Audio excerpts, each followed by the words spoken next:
Pengguna media sosial di Kabupaten Pasaman heboh dengan beredarnya 2 buah video hasil rekaman video call yang belum diketahui siapa yang merekam dan menyebarkannya. Video yang pertama berdurasi 1 menit 2 detik, terlihat rekaman video call pria yang memperlihatkan alat vitalnya di sebuah kamar mandi yang belum diketahui lokasinya.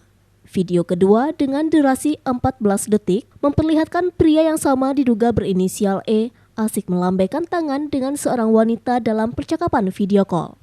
Diduga pemeran pria dalam video call tersebut merupakan kader dan bacalek Dapil 4 Sumbar dari salah satu partai yang tergolong besar di Kabupaten Pasaman. Selain aktif di salah satu partai politik, pemeran pria tersebut diduga juga merupakan seorang dosen di salah satu perguruan tinggi Islam ternama di Pasaman.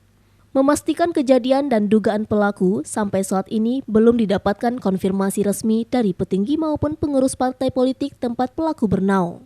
Syafrizal Chan, Ketua Yayasan Dakwah Islamiyah, mengatakan telah mengetahui kejadian tersebut dari informasi teman, namun belum melihat video tersebut. Syafrizal Chan sangat menyesalkan terjadinya peristiwa ini. Yang bersangkutan sebelum ada kejadian ini kan sudah di hasil rapat sudah diberhentikan berkaitan dengan partai politik. Bagi dia sudah mencalon, berarti kan sah. Itu kan menyalahi dari statuta.